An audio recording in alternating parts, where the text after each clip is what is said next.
আসসালামু আলাইকুম। আমার নাম তামজিদ। আমি আজকে আ ইউএসএ তে যারা F1 ভিসা নিয়ে আসে তাদের কাজের অপরচুনিটি সম্পর্কে বলব। আম ইউএসএ তে আন্ডার গ্র্যাজুয়েট এ আসো অথবা গ্র্যাজুয়েট প্রোগ্রামে আসো।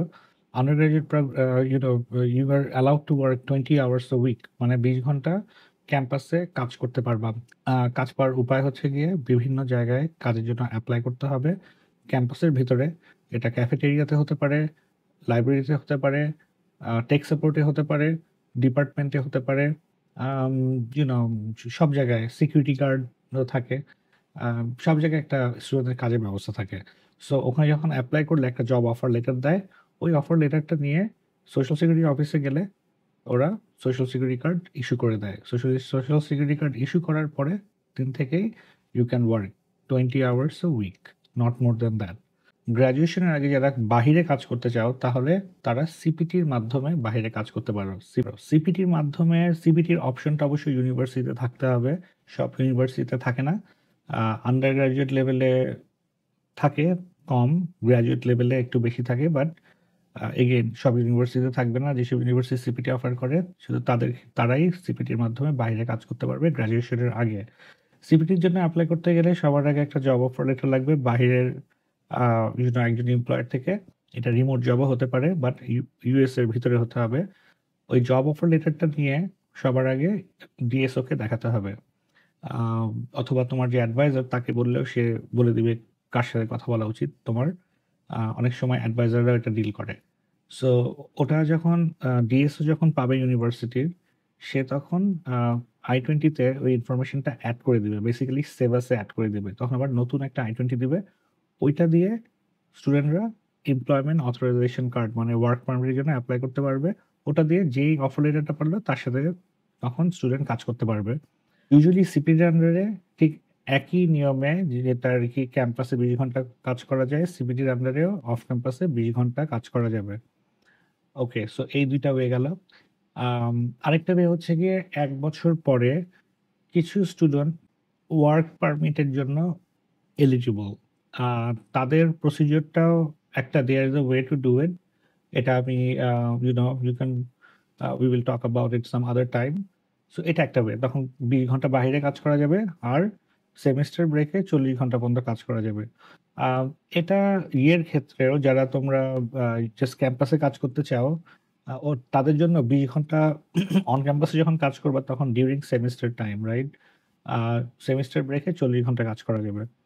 But on campus. Work permit থাকলে সেম ওয়েতে ২০ ঘন্টা অন ক্যাম্প ২০ ঘন্টা অফ ক্যাম্পাস কাজ করা যাবে সেমিস্টারের সময় আর ৪০ ঘন্টা সেমিস্টার ব্রেকে।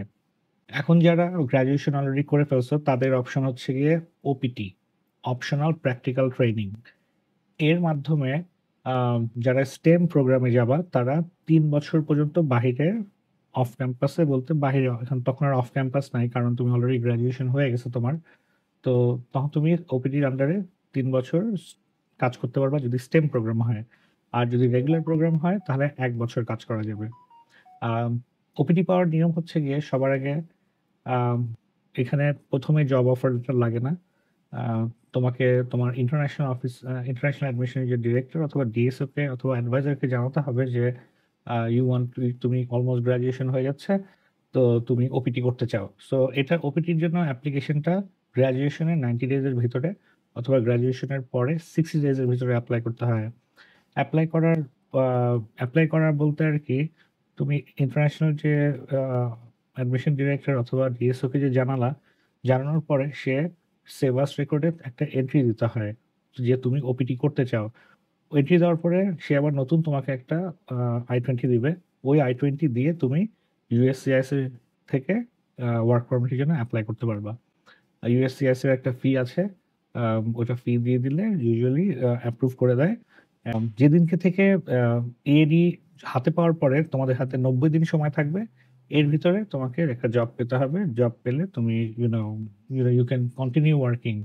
আম এখন এমপ্লয়ার এর মাঝে তোমাকে অনেক সময় বলতে পারে মানে স্পন্সর করতে পারে। স্পন্সর করলে তোমাকে H-1B ভিসার জন্য এপ্লাই করে দিবে। তারপর লটারির মাধ্যমে তুমি H-1B ভিসা পেতে পারো। বাট এখন প্রতি ১০০ জনে লটারির মাধ্যমে ৭ জন পায়। এটা হচ্ছে গিয়ে প্রাইভেট সেক্টরে জব পেলে।